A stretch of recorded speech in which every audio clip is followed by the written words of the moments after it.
ஆமா,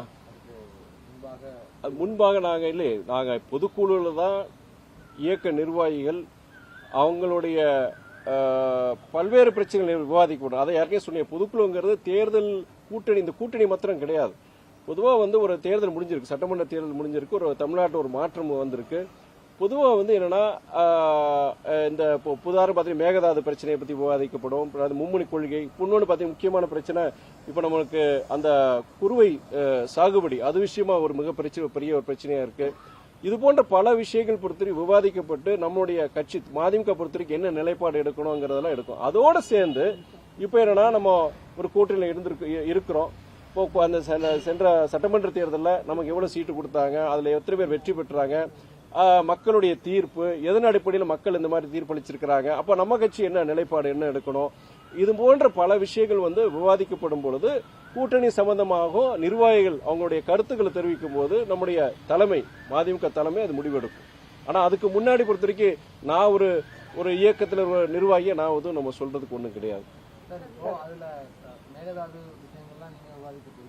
அதுல ஸ்டேட் கவர்மெண்டோட ஸ்டாண்டா ஈவன் பவர் ஷேர் பண்ணிருக்காங்க காங்கிரஸோட.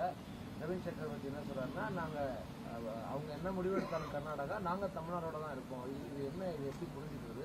இதுல கவர்மெண்ட் என்ன முடிவு எடுக்கணும்னு நினைக்கிறீங்க? தமிழ்நாடு அரசாங்கம் பொறுத்த வரைக்கும் அவங்க அதுல தெளிவா ஒரு அறிவிப்பு கொடுத்திருக்கிறாங்க.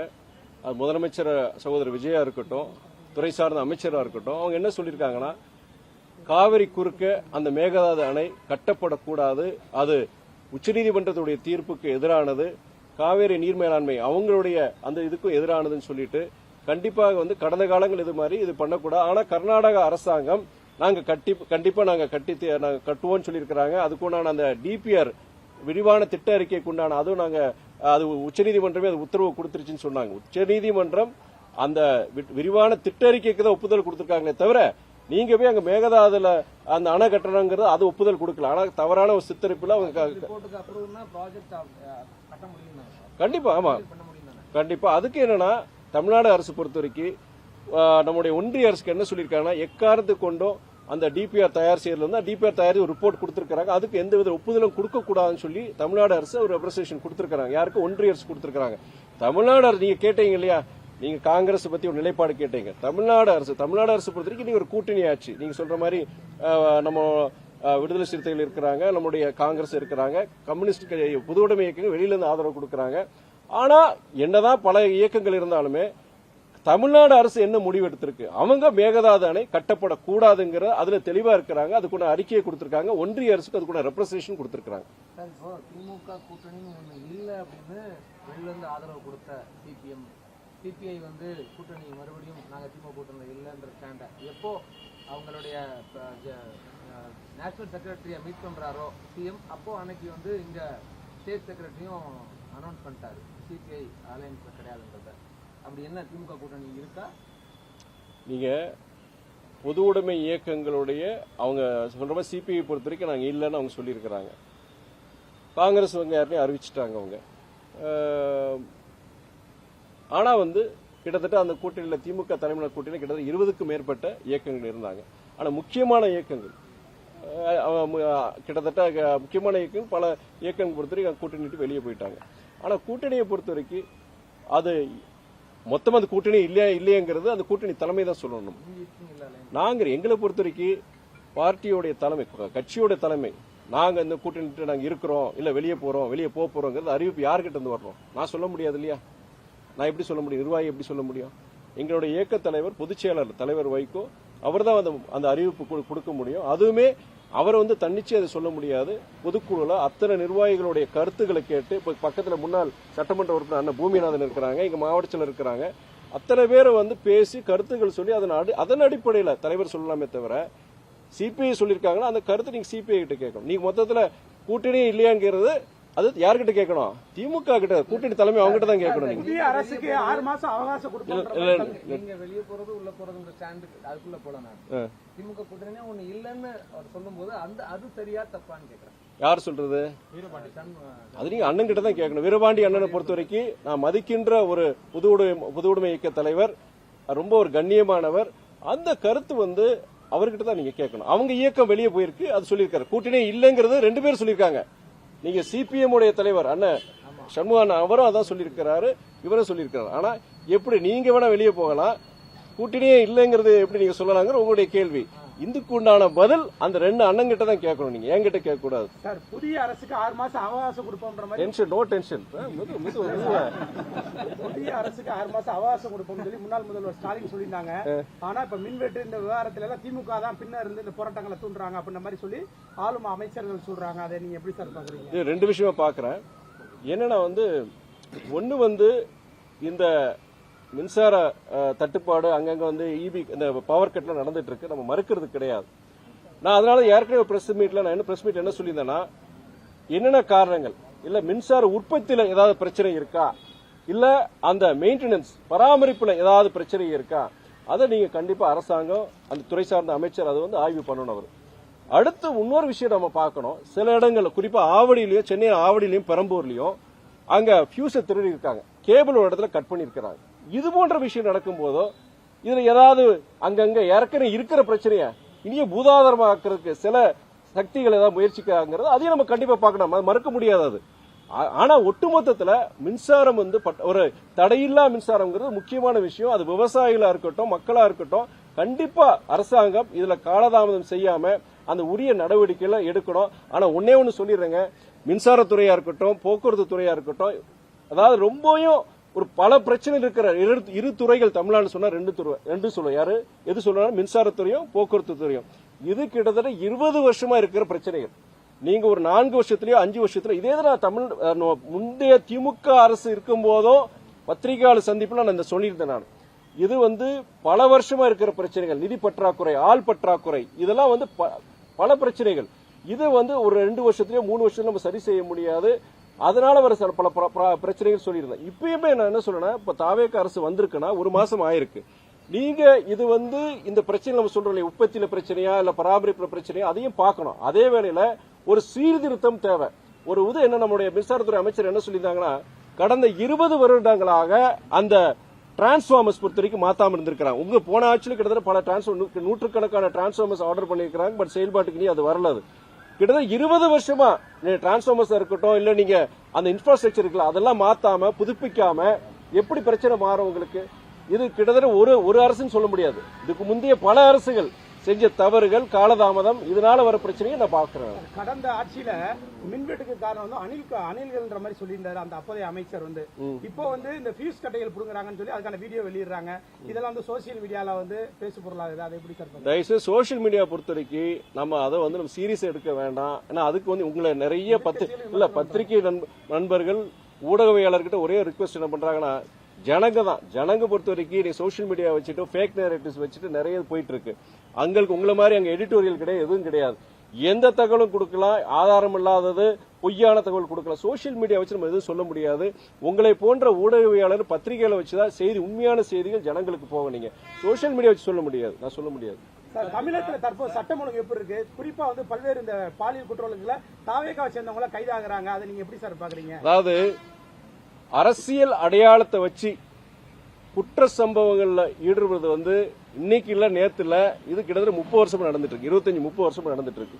பெரும்பான்மையா நீங்க பாத்தீங்கன்னா பல குற்ற சம்பவம் ஈடுபடுறாங்க ஒரு அரசியல் இயக்கத்தை சார்ந்தவங்க. எல்லா கட்சியும் சேர்த்தான்னு சொல்றேன் நான். இதுக்கெல்லாம் இது மாறணும். ஏன்னா அரசியல் பொறுத்தவரை அரசியல் இயக்கத்தில் ஒரு நிர்வாகியா இருந்துகிட்டு அதை ஒரு கேடயமா பயன்படுத்திக்கிட்டு குற்றங்கள் ஈடுபடுறாங்க. நீங்களே நானே சும்மா கிண்டலுக்கு சொல்லுவேன். ஒரு இடத்துல பாத்தீங்கன்னா ஒரு இடத்துல ஒரு கட்சி தலைவர் படத்தை வச்சிருப்பாங்க. அந்த கட்சி தலைவர் படத்தை வச்சிருக்கிற மிரட்டுறதுக்கு, ஏதாவது தட்டி கேட்கிற ஒரு காவல்துறை அதிகாரியோ இல்ல ஒரு அந்த துறை சார்ந்த அதிகாரி கேள்வி கேட்க கூட செய்யறதுக்காண்டி அந்த கட்சி தலைவர் படத்தை வச்சிருக்காங்க. இது பொதுவான ஒரு நியதியாய் போச்சு. அரசியல் அடையாளங்களை வச்சுக்கிட்டு குற்ற சம்பவங்கள் ஈடுபடுறது இது எல்லா கட்சிகளும் பொருந்தும். இப்ப தமிழ்நாட்டை பொறுத்த வரைக்கும் ஒரு மிகப்பெரிய ஒரு மாற்றம் என்ன, ஜாதி மதங்கள் பண அரசியலை கடந்து ஒரு மாற்றம் வந்திருக்கு. அந்த மாற்றம் வந்திருக்கும் போது மக்கள் என்ன எதிர்பார்க்கிறாங்கன்னா, அது புதிய அரசாங்கத்திலையும் பல இது தொடரக்கூடாதுங்கிற அந்த எதிர்பார்ப்பு இருக்கு. கண்டிப்பாக இன்றைய முதலமைச்சர் சகோதரர் விஜய் அவர்கள் அதுக்கு இடம் கொடுக்க மாட்டாரு, நம்பிக்கை இருக்கு. அந்த குற்ற சம்பவங்கள் ஈடுபடுறவங்க யாராக இருந்தாலும், எந்த கட்சியா இருந்தாலும், ஆளுங்கட்சியை சார்ந்தவராக இருந்தாலும் நடவடிக்கை எடுக்கப்படும் தான் அவங்க சொல்லியிருக்கிறாங்க. கடந்த 5 ஆண்டுகால ஆட்சியும் இப்போ 1 மாத ஆட்சியும் எப்படி சார் இருக்கு? கம்பாரிசன் நீங்க ஒரு 30 வயசுக்காரையும் ஒரு வயசு குழந்தையும் கம்பேர் பண்ண சொல்றீங்க. 30 வயசுக்கு எப்படிங்க இருக்கிறாரு, அந்த குழந்தை எப்படிங்க? குழந்தை இப்பதான் வந்திருக்கு, அது இனிமே தான் நடக்க ஆரம்பிக்கணும், ஓட ஆரம்பிக்கணும். ஒரு அட்லீஸ்ட் 6 மாசம் டைம், நான் 5 வருஷம் கேட்கல, 6 மாசம் டைம் கேட்கிற தோழர்களுக்கு கேட்கிற, அது எப்படி கம்பேரே பண்ண முடியாது. அதுவும் இல்லாம இந்த அரசாங்கம் வரும்போது பல பிரச்சனைகள், நான் சொல்ற மாதிரி மின்சாரத்துறையா இருக்கட்டும், போக்குவரத்து துறையா இருக்கட்டும், 20-25 வருஷமா பல பிரச்சனைகள் ஓடிட்டு இருக்கு. பராமரிப்பா இருக்கட்டும், அதுக்கு இன்ஃப்ராஸ்ட்ரக்சர் அப்கிரேடேஷன் இருக்கு, எதுவுமே நடக்கல. அது எப்படி டக்குனு 1 மாசத்துல மாத்த முடியும்? அதாவது இந்த மாதிரி சூழ்நிலை பொறுத்த வரைக்கும் ஒரு 6 மாசம் அவகாசம் கூட அந்த புதிய அரசாங்கம் பொறுத்த வரைக்கும் உரிய அந்த நடவடிக்கைகள் எடுக்க ஆரம்பிக்கணும், போய் எடுக்க ஆரம்பிக்கணும். 6 மாசம் கழிச்சு நீங்க கேட்கும் போது சிலது இருக்கு. கண்டிப்பா என்னுடைய கருத்தை நான் சொல்லதான் போறேன், தவறுன்னு சொல்ல போறேன். உங்களோட அவைத்தலைவர் அர்ஜுன் ராஜ் அவங்க திமுக ஒரு நச்சுப்பாம்பு, தாவேக்காவோட கூட்டணி அமைக்கிறத தூரத்துல இருந்து நாங்க ரசிப்போம், அதிமுக வெகுவிரைவில் அப்படின்னு நேற்று பேசியிருக்காங்க. இந்த பேச்சுக்கள் நானு ஐயா சார் ஆடிட்டர் அர்ஜுன் ராஜோடைய நான் பேச்சு உண்மையிலே கேட்கல, நான் பார்க்கவும் இல்லை. நேற்று காலையில் 7:30 மணிக்கு என்னுடைய 2 நாளா திருச்சி என்னுடைய நாடாளுமன்ற தொகுதியில காலையில் 7:30 மணிக்கு ஆரம்பிச்சேன். இரவு 9 மணி வரைக்கும் நான் தொகுதிக்குள்ள சுற்றுப்பயணம், பல்வேறு மக்களுடைய கோரிக்கைகளா இருக்கும். நேற்றுலாம் பாத்தீங்கன்னா நான் என்னுடைய தொகுதி மேம்பாட்டு நிதியில கிட்டத்தட்ட 12 இடங்களுக்கு போய் பல்வேறு கிராமங்கள் கிட்டத்தட்ட 4 சட்டமன்ற தொகுதியில சுற்றுப்பயணம் நடந்தது. முடிக்கும் போது இரவு 9 மணி தான். ஸோ எனக்கு என்னன்னா இன்னைக்கு பல செய்திகள் பார்த்தா இந்த சொல்ற செய்தி நீங்க அதிகாரப்பூர்வ நாளிதழ் எதுலையுமே வரல. நான் தினமலரை பார்த்தேன், தினகரனை பார்த்தேன், நம்ம ஹிந்து, டைம்ஸ் ஆஃப் இந்தியா எதுலையுமே இந்த ஆர்டிக்கல் வரல. தினமணிலையும் பார்த்தேன், எக்ஸ்பிரஸ் எல்லா இதுலையும் பார்த்தேன்.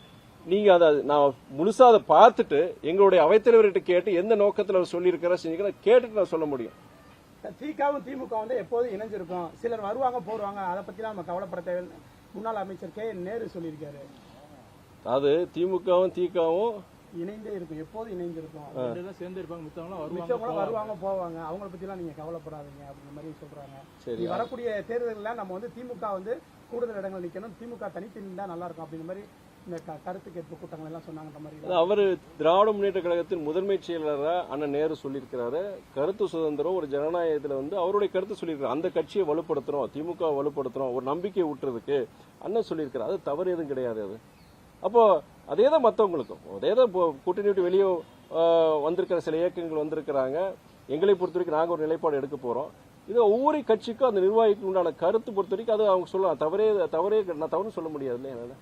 திமுக தோல்விக்கு என்ன காரணமா இருக்குன்னு நினைக்கிறீங்க? அது கூட்டணியில் நீங்க இருந்தீங்க, திராவிட முன்னேற்ற கழகத்தை நீங்க தோல்வின்னு சொன்னீங்கன்னா நாங்களும் அந்த கூட்டணியில தான் இருந்துருங்க. அந்த தோல்வி எங்களுக்கும் சேரும். நாங்க 4 இடத்துல போட்டி போட்டோம், 2 இடத்துல நாங்க தோத்தோம், ஒரு இடத்துல கூட 2000 ஓட்டுல தோத்தினாங்க. சோ எங்களுக்கும் பொறுத்த வரைக்கும் அந்த தோல்விங்கிறது திமுக மாத்திரம் கிடையாது, கூட்டணியில் இடம்பெற்றுள்ள அனைத்து இயக்கங்களுக்கும், பொது உடைமை இயக்கங்கள், காங்கிரஸ் எல்லாருக்கும் சேர்ந்தது அந்த தோல்வி பொறுத்த வரைக்கும்.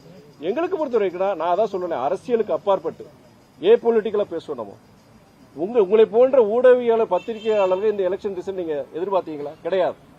எல்லாரும் ஒரு சரி நல்ல ஓட்டு வாங்குவார் எதிர்பார்த்தோம். அதாவது சகோதரர் விஜயோட வருகையால திராவிட கட்சிகளுக்கு மற்ற இந்த 2 கூட்டணிக்கு ஒரு பாதிப்பு இருக்கலாம் நினைச்சோம். ஆனா 108 இடங்கள்ல இத்தனை 35 விழுக்காடு இவங்க தாவேக்க வாங்குவான்னு யாருமே எதிர்பார்க்கல. அப்படிப்பட்ட ஒரு சூழ்நிலை பார்த்தீங்கன்னா ஜனங்க ஒரு மௌன புரட்சி நடந்திருக்கு. என்னன்னா சாதி, மதம், பணம் இதெல்லாம் வேலையை செய்யாதுப்பா அப்படின்னு சொல்லி அவர் மாற்றத்தை விரும்பி இருக்கிறாங்க. நான் என்ன சொல்றேன்னா டைம் ஃபார் இன்ட்ரோஸ்பெக்ஷன் சொல்றேன். நான் சுய பரிசோதனை செய்து கொள்ள வேண்டிய நேரம் யாருக்கு? எல்லா அரசியல் கட்சிகளுக்கும். எதனால தாவேகாக்கு போட்டிருக்காங்க, எதனால சகோதரர் விஜய்க்கு அவங்க போட்டிருக்கிறாங்க, அப்ப எதன் அடிப்படையிலன்னா அதை ஆராய்ஞ்சு அப்ப நம்ம ஏதாவது தவறுகள் இருக்கா, நம்ம ஏன் ஆதரிக்கல, நம்ம மேல ஏன் மக்கள் ஒரு அந்த நம்பிக்கையை இழந்திருக்காங்க, அந்த காரணத்தை கண்டுபிடித்து ஆராய்ந்து அந்த சுய பரிசோதனை செய்து கொண்டு அந்த குறைகளை அந்த இதுல நம்ம நிவர்த்தி பண்ணாதான் அடுத்து நம்ம முன்னேறி சொல்லணும். நீங்க இல்ல ஜனங்க முட்டா ஜனங்க இல்ல இந்த ஜென்சி அது இதுன்னு சொல்லிட்டு சோசியல் மீடியா தவறான பிரச்சாரம் சொல்லிட்டு நீங்க அதனாலதான் எங்களுக்கு ஓட்டு விடுன்னு சொல்றது நம்மளை ஏமாத்திக்கிறது. இது எல்லாருக்கும் சேர்த்த எங்களுக்கு சேர்த்தான்னு சொல்றேன். நான் ஜனங்க ஏன் இந்த மாதிரி வாக்களிச்சிருக்காங்க? நீங்க சொல்றீங்க இல்லையா, பெரிய பெரிய ஆளுமைகள் தோத்திருக்கிறாங்க, சாதாரண ஒரு ஆட்டோக்காரர் ஜெயிச்சிருக்காரு, தண்ணிக்கான் போடுறவர் ஜெயிச்சிருக்காரு, எந்தவித அரசியல் பின்னணி இருக்காம ஜெயிச்சிருக்காங்க. உங்களுக்கு எல்லாருக்கும் ஒரு ஆச்சரியம், மிகப்பெரிய ஆச்சரியம். அண்ணன் பாத்தீங்கன்னா பூமி என்ன அவ்வளவு தூரம் 5 வருஷம் ஒர்க் பண்ணாரு. இவரை பத்தி எந்த குறையும் நம்ம சொல்ல முடியாது. இந்த பகுதியில் உங்களுக்கு நீங்க இங்க மதுரையில் இருக்கிறீங்க, அவ்வளவு சிறப்பா அவ்வளவு நல்லா வேலை பாரு. ஆனா அவருக்கு ஒரு தோல்விதான். அப்ப தோல்வி எல்லாரும் என்னன்னா அந்த வேட்பாளரை பார்த்து போடல, அங்க மேல அவங்க பார்த்தது சகோதரர் விஜயை பார்த்திருக்காங்க. அந்த முகத்துக்காண்டி அந்த கிடைத்த வெற்றி தான் பார்க்குமே தவிர இப்ப அண்ணன் பூமிநாதன் பொறுத்தவரைக்கும் எனக்கு எந்த குறையும் எனக்கு தெரியல. நல்லா வேலை பார்த்தாரு, கடுமையா உழைச்சாரு, ஒரு முன்னுதாரண ஒரு சட்டமன்ற ஒரு உறுப்பினர் செயல்பட்டாரு. அங்க மற்ற இயக்கத்தை சார்ந்த சட்டமன்ற உறுப்பினர்களே சொல்லுவாங்க, அண்ணன் ஏன் இவ்வளவு தூரம் ஒர்க் பண்றீங்க சரி, உங்களால எங்களுக்கு கெட்ட பேர் பைக்க தொகுதியில் ஜனங்க கேட்கறாங்க. இந்த மாதிரி நபர்களும் தோத்திருக்கிறாங்க. அதனால அவங்க ஜனங்க தமிழ்நாடு முழுவதும் என்னன்னா ஒரு மாற்றம் வேணும். இந்த சாதி மத அரசியல், இந்த பண அரசியல், ஊழல் அரசியல் இதெல்லாம் ஒரு முடிவு கட்டணும் சொல்லிட்டு 1967 எப்படி அன்றைய காங்கிரஸை வீழ்த்திய திமுகவை போல இன்றைய பொழுது 2026 மறுபடியும் மக்கள் மனதில் ஒரு புரட்சி வெடிச்சிருக்கு.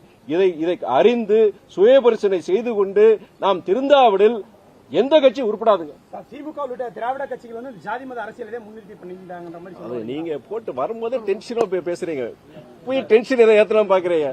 இல்ல என்னன்னா நீங்க குறிப்பிட்ட இயக்கம், இந்த இயக்கம் அந்த இயக்கம் கிடையாது. மொத்தத்துலங்க மக்கள் ஒரு மெசேஜ் கொடுக்கறாங்க.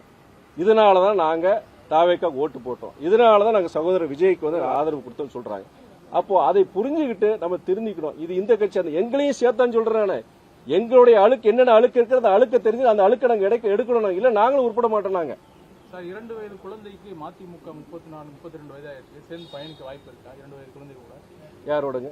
2 வயது குழந்தை தாவேக்கா கூட அதாவது 33வது வயசு எங்களுக்கு மதிமுகவுக்கு, 2 வயது குழந்தை தாவேக்கான்னு சொல்றீங்க. ஒரு 2 வயது குழந்தையை பொறுத்திருக்கி அதுல எந்த ஒரு குற்ற உணர்ச்சி இருக்காது. நான் குழந்தைய சொன்ன, தாவேக்கா சொல்லல. குழந்தைக்கு பொறுத்தவரைக்கும் பாவம், எந்த அதுக்கு நல்லதும் கெட்டது நல்லது கெட்டது தெரியாது.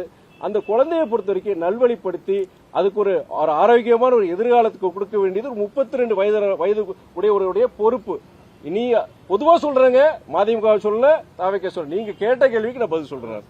செயற்குழுக்கு முன்னாடியே சொல்லிட்டீங்களா சார்? மின்வெட்டு உள்ளிட்ட எல்லா பிரச்சனைகளுக்கும் அவங்களால இன்னும் தீர்வு காண முடியல. இன்னும் சிக்கல் நீடிச்சுட்டே இருக்குது. பட் சில தாவேக்கா எம்எல்ஏஸ் இப்பவும் திமுக மேல பழி சொல்றாங்க. இதுக்கு காரணம் திமுக சரி செய்து சொல்றாங்க.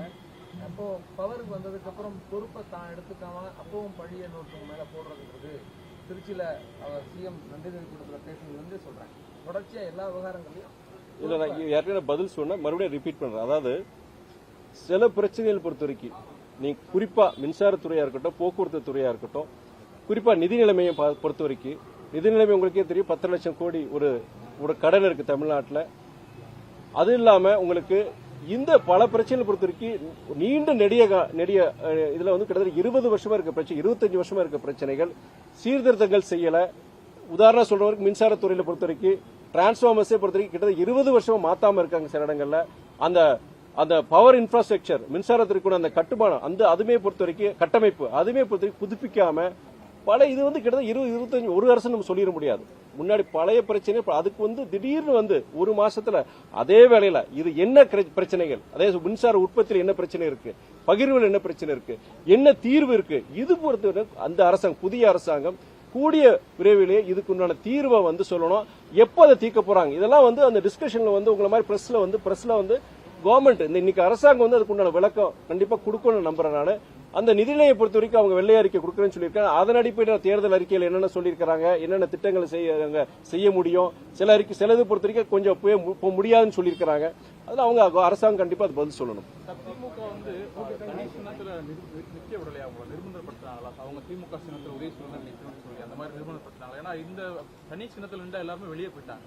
நீங்க திமுக சின்னத்தில் நின்றனால உங்களால போக முடியலன்னு ஒரு எதுவும் அந்த மாதிரியான இது இன்னொன்று நான் தயவுசெய்து இப்போ பிரஸ் எல்லாரும் இருக்கீங்க, இது முக்கியமான ஒரு இது ஒரு ஃபேக் நெரேட்டிவ், ஃபால்ஸ் நெரேட்டிவ் ஒன்று கிரியேட் பண்ணிட்டு இருக்காங்க. நான் சொன்னது என்னன்னா, துரதிருஷ்டம் சொல்றது ஒரு கட்சிக்காரர், அது மதிமுக இல்லைங்க, ஒரு கட்சிக்காரர் ஒரு கூட்டணியில் இருக்கிறாங்க. நீ உன்னுடைய கட்சி பதவியை கட்சியில அடிப்படையில் ராஜினாமா செஞ்சுட்டு நீ இன்னொரு கட்சியில உறுப்பினர் ஆகி அதுக்கப்புறம் அந்த தேர்தலில் அந்த கட்சியோட சின்னத்தில் நீ போட்டி போடணுங்கிறது இதுதான் நான் துரதிருஷ்டம் சொன்ன மாதிரி கூட்டணியில் இருக்கிறத பத்தி நான் சொல்லல. நான் அதே வேளையில இப்ப என்ன சொல்றாங்கன்னா, இப்ப தம்பி சொன்ன கேட்டார் இல்லையா, என்ன சொன்னாங்கன்னா, ஒருவேளை நீங்க உங்க சின்னத்துல நீங்க நின்றுருந்தீங்கன்னா இப்ப அங்க போயிருக்கலாம், அங்க போய் ஆதரவு கொடுத்திருக்கலாம், இல்ல மந்திரி ஆயிருக்கலாம், இதுக்காண்டிதான் அவங்களுக்கு இப்ப ஒரே வேதனையா இருக்கு, இதா இருக்கு அப்படின்னு சொல்லிட்டு அதை கொச்சைப்படுத்துறாங்க. அடிப்படை ஜனநாயகம், ஒரு ஜனநாயக நாட்டுல, ஒரு டெமோக்ராட்டிக் ஒரு கண்ட்ரியில சோஷியல் ஜஸ்டிஸ் பத்தி பேசுறோம், சமூக நீதி பத்தி பேசுறோம், சமத்துவத்தை பத்தி பேசுறோம். ஒரு கூட்டணியை பொறுத்த வரைக்கும் கூட இருக்கிற ஒரு கூட்டணி கட்சி வந்து உங்க சின்னத்துல நீங்க போட்டி போடக்கூடாது, நீங்க எங்க சின்னத்துல போட்டி போடணும் அப்படின்னு வரும்போது சின்ன மாத்திரம் பிரச்சனை கிடையாது. அடிப்படை அவர் உறுப்பினர் பதவியை ராஜினாமா பண்ணிட்டு அந்த கட்சியில உறுப்பினராக சேர்ந்து அந்த கட்சி சின்னத்தை நிக்கிறேன். இதுதான் நான் சொல்றேன். உடனே அதுக்கு ஒரு ஃபேக் நேரேட்டிவ் கூட்டு இதனாலதான் துரை வைக்க ஆதங்கப்படுறாரு செய்யறாங்க.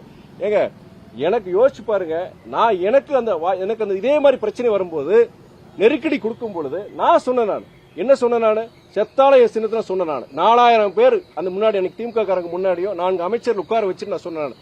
மேக்ஸிமம் என்ன அப்பயே நான் சொன்னேன், நாங்க உங்களுக்கு இந்த கூட்டணி விட்டு போறது கிடையாது. அப்பயுமே சொன்னேன், உங்களுக்கு ஆதரவா நாங்க தேர்தல் நாங்க வேலை செய்யறோம், ஆனா ஒரு காலம் உங்க சின்னத்துல நான் நிக்க முடியாது சொல்லியிருந்தேன். இந்த நிலைப்பாட நான் ஒரு கேண்டிடேட் இருக்கும்போது எடுத்தேன். அதே நேரத்தில் இப்போ மற்றவங்களுக்கு இந்த நிலைப்பாடு எடுத்துக்கலாம்னு சொல்லும்போது தலைமையை மீற வேண்டாம் நினைக்கிறாங்க. தலைமைக்கு ஒரு தர்ம சங்கடம் கொடுக்க வேண்டாம் நினைக்கிறேன். அதே வேலை இன்னொன்னு சொல்றேன், ஏன் அப்படி ஒரு கஷ்டம்? நீங்க வாட்டில் வெளியே எப்போ போக முடியும்? 10 நாள் 2 வாரத்துக்கு முன்னாடி சொல்லும் போது அப்பவே நாங்க வேற ஒரு கூட்டணி சேர முடியுமா? 10 வருஷமா இந்த கூட்டணி நாங்க தொடரோம். எந்த காரணத்துக்காக இந்த கூட்டணி சேர்ந்தோம், எந்த காரணத்துக்காக இந்த கூட்டணி நாங்க செயல்படுறோம், அதுக்குள்ள விளக்கத்தெல்லாம் கொடுத்துட்டு நாங்க கடைசி 10 நாள் 2 வாரம் சின்னதுக்காண்டி நாங்க வெளியே போறோம்னு வச்சுக்கோங்க. அப்ப என்ன நரேட்டிவ் சொல்லுவாங்க? அப்ப வேற ஏதாவது பிரச்சனைக்காண்டி வெளியே போறாங்க, வேற ஏதாவது ஆசைப்பட்டு வெளியே போறாங்கன்னு சொல்ல போறாங்க. தயவு செய்து ஒரு ஃபேக் நரேட்டிவ் வந்து வேணும்னு கிரியேட் பண்ணிட்டு இருக்காங்க.